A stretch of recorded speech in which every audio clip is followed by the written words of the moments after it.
It slices like a razor. Why do we bury the deepest truths about men and women, branding them offensive lies? Why, in defiance of history's harsh lessons, psychological truths, and raw human experience, do we cling to the illusion that men and women are carbon copies, not merely equal in worth, but identical in nature, drive, and yearning? Carl Jung spat at that delusion. He understood that beneath the masks we wear for society, beyond the practiced smiles and polite gestures, lurk primordial energies, deeply etched psychological blueprints that dictate how men and women perceive, desire, and inevitably misunderstand each other. He named these forces archetypes, and among them, the Anima, the feminine spirit dwelling within the male psyche, stands as both paramount and perennially misconstrued. While philosophers like Schopenhauer merely dissected women through the cold lens of biology and primal instinct, Jung dared to plunge into deeper waters. He argued that much of what men think they know about women and what women expect from men springs not from logic, but from projection. We don't fall head over heels for who someone is. We surrender to what they reflect back to us, mirrored from the abyss of our own unconscious. A dangerous game indeed. For Jung, this explains the wreckage of so many relationships, built on shifting sands of confusion and choked by the bitter weeds of disappointment. A man rarely beholds a woman in her totality. Instead, he sees his anima, that inner tapestry of femininity woven from childhood myths, whispered dreams, and ancestral stories. He doesn't fall for a woman, he falls for a symbol. And when reality dares to crack that shimmering facade, disillusionment crashes down like a tidal wave. This projection isn't a flaw, but a fundamental gear in the machinery of the psyche. Yet peril awaits when we mistake the projected image for the actual person. It's like chasing a phantom in broad daylight. Jung believed that modern society actively cultivates this confusion. We're spoon-fed soulmate fantasies, shimmering mirages of idealized love and promises of eternal compatibility. Yet all of this cleverly avoids the raw, primal truth, that men and women harbor within them unconscious energies that collide, attract, and repel with a force that laughs in the face of conscious control. The brutal, undeniable truth: most people never truly fall in love with one another. They fall in love with their own projections, and when those shimmering projections inevitably fade, they feel betrayed, abandoned, not because the other person has fundamentally changed, but because the illusion, the carefully constructed lie, has finally crumbled. Jung's view of the feminine and of women themselves was not a denigration, but a deeply complex exploration. He refused to reduce women to mere biological impulses or raw instinct. Instead, he saw them as embodiments of profound psychic power, deeply connected to the earth, the moon, the tides, the primal rhythms of the body, and the veiled mysteries of the unconscious. But he also issued a stark warning. When men project their anima onto women, when they perceive women solely as healers, muses, redeemers, they strip women of their essential, multifaceted humanity. Worse, they remain shackled in psychological immaturity. The man who worships the feminine without integrating it within himself remains perpetually a boy, seeking emotional rescue, dodging responsibility, lost in romantic fantasies rather than forging genuine connections. And the woman trapped within that projection is often left with a crushing weight she never asked to bear: the burden of embodying someone else's fantasy instead of embracing her own authentic self. Oh, the unfairness of it all! This, Jung believed, lies at the dark heart of relational suffering, not simple hatred, not systemic inequality, but a profound and pervasive unconscious confusion. So, what happens when these carefully constructed fantasies begin to shatter and crumble? When men begin to see women not as goddesses to be worshipped or demons to be feared, but as complex human beings with their own shadows, needs, and primal instincts? That moment, often agonizing, marks the genesis of psychological growth. But only if the man possesses the courage to withdraw the projection and first confront the feminine lurking within the hidden corridors of his own soul. And that is the uncomfortable truth that no one wants to acknowledge, because it means that love isn't about magically finding the one. It's about confronting the fragmented, disowned parts of yourself that you've been desperately avoiding for a lifetime. And that demands grueling work. That demands shadow integration. That demands a level of raw, unflinching emotional honesty that society, with all its polished narratives and saccharine romantic scripts, rarely prepares us for. If the male psyche is haunted by a misunderstood anima, the female psyche wrestles with the animus, her own internal image of masculinity. And just as men project their idealized fantasies onto women, women project onto men. Strength, salvation, security, even lurking danger. These mirrored projections ignite the initial spark of attraction, but also fuel the endless cycle of misunderstandings that plague relationships. Jung didn't reveal these insights to sow division. He offered them so that we could finally begin to meet each other beyond the shimmering veil of illusion, beyond the distorting lens of projection, as whole and sovereign individuals treading our own unique paths of individuation. But to reach that destination, we must first summon the courage to confront the fantasy head-on. Carl Jung vehemently rejected the notion that men and women are blank slates, sculpted solely by the whims of culture and socialization. He acknowledged the undeniable importance of upbringing and environment, of course, but he also pointed to something far older, far deeper, and far more difficult to confront. The archetypal forces etched into our very psyche, shaped by millions of years of evolution, collective experience, and the power of myth. To Jung, the seductive idea that men and women are psychologically identical isn't just naive, it's downright dangerous. It blinds us to the subtle yet critical ways in which our primal instincts, biological drives, and unconscious images mold our behavior and shape our perceptions. When we deliberately ignore these powerful forces, we don't magically become more enlightened. We become more lost, more reactive, and far more likely to hurl blame at the other for what we haven't yet resolved within the tangled depths of ourselves. Where Schopenhauer saw women as inherently irrational and driven by instinct in a disparaging way, Jung boldly reframed this perspective. He saw instinct not as a sign of inferiority, but as a source of profound depth, a vital connection to the unconscious, to the natural world, to the eternal cycles and rhythms that men have long feared, misunderstood, or desperately tried to dominate. In Jung's model, women weren't merely creatures of fleeting surface emotion, but rather the sacred guardians of the inner life. They carried within them the ancient mystery of the body, the profound intuition of feeling, and the symbolic knowledge of the moon, the earth, the fertile womb, all the things that have been deliberately forgotten or dismissed in a world obsessed with the cold, harsh light of logic and reason. But this profound connection to the instinctual realm doesn't come without its inherent challenges. Jung argued that just as men are often seduced by the shimmering illusion of absolute control, women can be overwhelmed by the potent pull of raw emotion.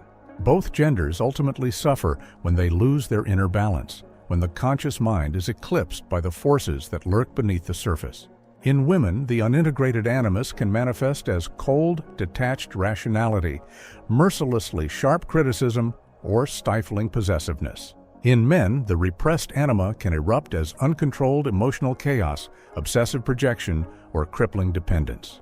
These powerful forces aren't consciously chosen. They are inherited, passed down through generations.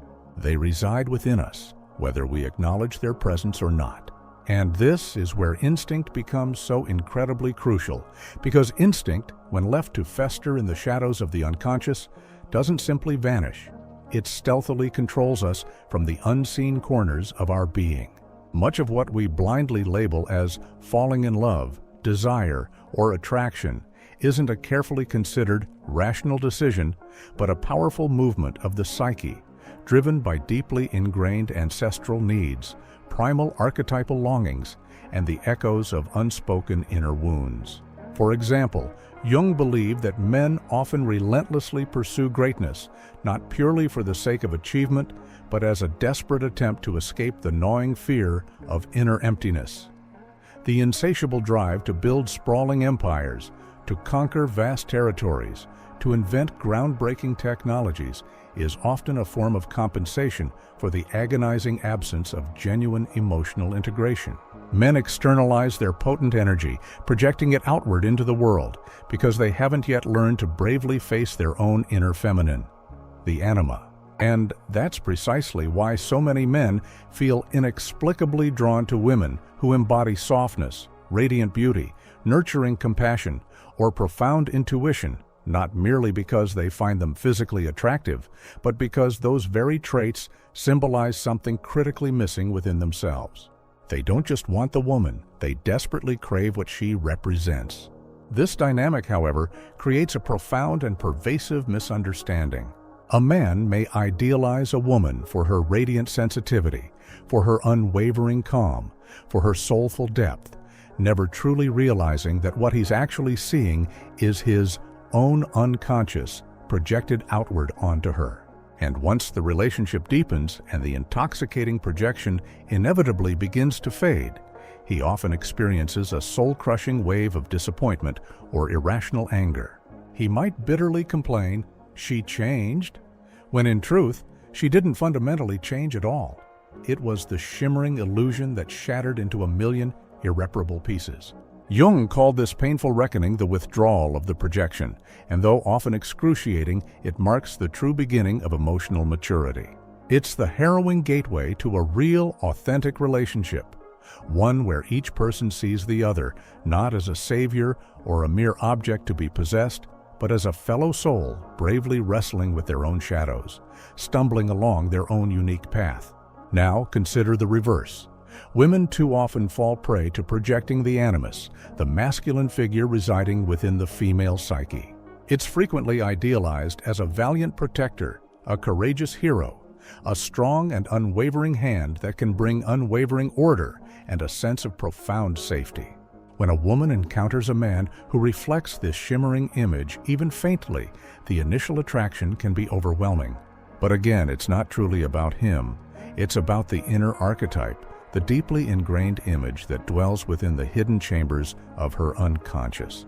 And just as the man is devastated when his carefully crafted fantasy of the perfect woman crumbles before his very eyes, the woman becomes disillusioned when the man inevitably proves to be fallible, emotionally complex, or even tragically weak.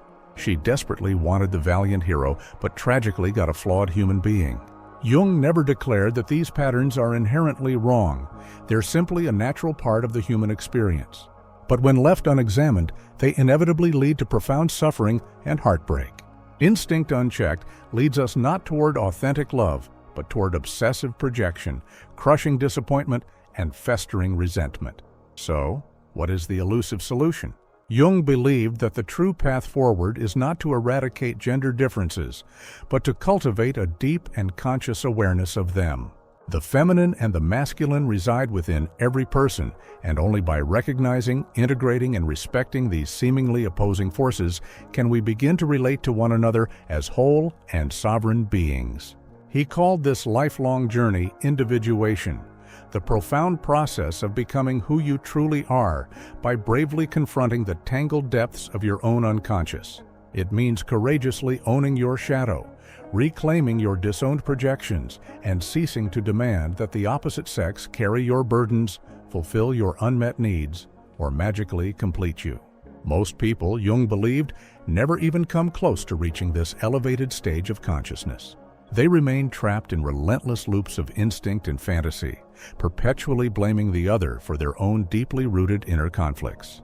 But those who dare to do the arduous work, those who possess the unwavering courage to explore the shadowy depths of their own psyche, begin to see relationships not as a source of salvation, but as a mirror reflecting back their own inner landscape, not as a battlefield, but as a sacred path to wholeness and integration. Jung believed that what most people conventionally call love isn't truly love at all, at least not in the romanticized way we imagine it. Not as a meeting of minds, not as a profound spiritual connection, not even as a conscious and deliberate choice. In his stark view, love as it's commonly experienced by the vast majority of people is more accurately described as projection, a vivid, emotionally charged illusion cast by the unconscious onto another person, most often of the opposite sex. And this projection, Jung warned, is so overwhelmingly powerful, so utterly enchanting, that most people blindly mistake it for the unvarnished truth. They wholeheartedly believe they've finally met their destined soulmate, their missing heart half, their divinely appointed counterpart. But what they have actually encountered is the carefully veiled face of their own psyche reflected back at them from the depths of another human being. For a man, this projection manifests through the Anima, the internal feminine archetype shaped by all the women he has known, loved, feared, or merely imagined. His initial imprint of the feminine, often his own mother, forms the foundational bedrock of this potent inner image. As he matures, cultural stories, formative personal experiences, and unconscious longings layer new meanings onto it, shaping and transforming it over time. Eventually, he ceases to see women as they truly are in their own right, but rather as mere vessels for this deeply ingrained archetypal image. He falls in love not with the unique woman standing before him, but with his own lost soul temporarily wearing her face. Jung didn't reveal these harsh truths to dismiss or denigrate romantic love. Quite the opposite, in fact. He believed that through these powerful projections, we're actually being summoned toward a greater sense of wholeness and integration. The Anima represents the underdeveloped emotional and intuitive side of the male psyche. When a man feels inexplicably drawn to a woman who embodies these cherished qualities, it's not merely a matter of fleeting sexual attraction. It's a primal calling toward integration. His soul is desperately urging him to retrieve something precious that he has lost, neglected, or deliberately ignored. But here's the crux of the problem. Rather than undertaking the grueling inner work required to reclaim those disowned qualities within himself, most men attempt to passively possess them, through the woman. Instead of actively developing sensitivity, empathy, and a sense of inner stillness within their own being, they cling desperately to the woman who represents those elusive qualities and desperately try to keep her close. And when she inevitably fails to remain a flawless reflection of that idealized inner image, as she inevitably will, they feel utterly betrayed and abandoned. The carefully constructed projection shatters, the shimmering illusion dissolves, and the man is left with a profound and agonizing choice. Either irrationally blame her for changing or courageously recognize that he never truly knew her in the first place. This shattering of the carefully crafted illusion is what Jung termed the moment of withdrawal. It's painful, disorienting, and often deeply humiliating, but it is also absolutely essential for genuine growth. Because only then, when the projection has been irrevocably shattered, can real love truly begin. A love not based on fleeting fantasy or unconscious desire, but on clear-sighted presence and mutual recognition. Now, let's flip the dynamic and examine the other side of the coin. Women, too, fall under the potent sway of projection. In their case, the projection is shaped by the Animus, the internal masculine archetype, often initially formed by the image of their own father, and later infused with cultural ideals of unwavering strength, sharp intellect, unshakable protection, and a profound sense of purpose. The Animus can appear in dreams and fantasies as a wise and compassionate mentor, a fearless warrior, a guiding hand, or at its darker poles, as a domineering tyrant or a mercilessly cold critic. When a woman projects her Animus onto a man, she often sees him as far more than he actually is, as a symbol of salvation, a source of unwavering order, a pathway to a meaningful purpose. She desperately feels that he can lead her, stabilize her, and imbue her life with profound meaning.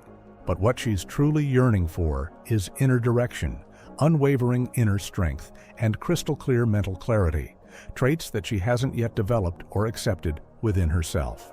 And when the man inevitably fails to perfectly embody those idealized traits, when he falters, becomes vulnerable, displays overwhelming emotions, or appears tragically lost, she too feels utterly disillusioned. The carefully constructed illusion shatters, and she too faces an agonizing choice.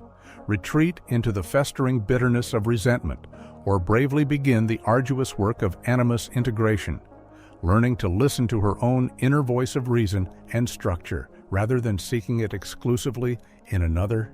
Jung described this entire tragic dynamic as one of the greatest tragedies of modern relationships. Not because genuine love is doomed to failure, but because most people never even recognize what's truly happening beneath the surface. They are not truly falling in love with each other. They are unknowingly falling into each other's deeply ingrained archetypes. And as long as those powerful archetypes remain unconscious, the relationship is more of a theatrical performance than a genuine partnership.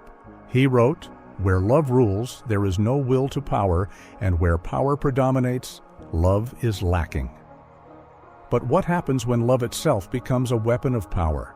What happens when the unconscious cleverly uses the intoxicating force of attraction as a means to manipulate, dominate, or desperately fulfill unmet childhood needs? Then what we blindly call passion tragically becomes a raging battlefield. Relationships devolve into vicious power struggles, desperately masquerading as unwavering devotion. We relentlessly chase what we lack, desperately attempt to control what we fear, and ruthlessly use each other to avoid ever truly meeting ourselves in the harsh light of self-awareness. This is where Jung's crucial concept of the shadow becomes paramount. The shadow encompasses everything that we repress, deny, or deliberately disown within ourselves. And in intimate relationships, it doesn't simply vanish into thin air. It gets projected outward onto the other person. The controlling man who irrationally accuses his partner of being manipulative. The perpetually anxious woman who sees her partner as emotionally unavailable and distant.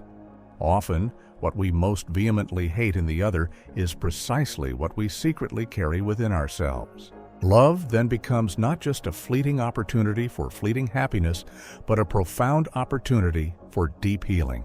If we are brave enough to honestly examine our own projections, to courageously reclaim our disowned shadows, to withdraw both the anima and the animus, and to finally see the other as they truly are, we begin the slow and painful path toward genuine intimacy, not fleeting fantasy, not obsessive possession, but unwavering presence.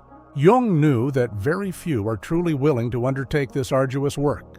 It demands unflinching self-confrontation, humbling humility, and the painful loss of comforting illusions. But for those who do possess the unwavering courage, for those who can meet the other not as a savior to be worshipped or a project to be meticulously molded, but as a whole and sovereign person walking their own unique path, love transforms. It becomes a vessel not for fleeting validation, but for profound transformation. It becomes sacred. Carl Jung never promised a life of comfortable ease. His transformative psychology wasn't designed to merely soothe fragile egos or reinforce comforting cultural myths. It was meticulously crafted to liberate the soul, to guide us through the darkest corners within ourselves and into the clear and unwavering light of genuine self-knowledge. And when it came to the complex and often turbulent relationship between men and women, he offered no easy answers, no shimmering utopia of perfect harmony. What he offered instead was the unvarnished truth, and the unvarnished truth is never easy to swallow. The brutal reality that no one wants to hear is this: most of what we conventionally call love is merely a distorted mirror reflecting back our own hidden desires and insecurities. Most of what we desperately desire in the other is something desperately missing in ourselves. Most of our crushing heartbreak comes not from what the other person did to us, but from the catastrophic collapse of our own carefully constructed illusions. And that seemingly devastating collapse is, in fact, absolutely necessary, because only when the shimmering projection shatters can the real relationship truly begin to blossom. Jung didn't advocate for some form of sterile sameness between the sexes. He didn't claim that men and women are indistinguishable souls merely trapped in different bodies. He perceived the feminine and the masculine as complementary and essential forces, each carrying within them unique wisdom and each bearing unique wounds. And when these forces meet unconsciously, they inevitably clash, creating endless cycles of conflict and misunderstanding. But when they meet consciously, they have the power to heal, transform, and elevate.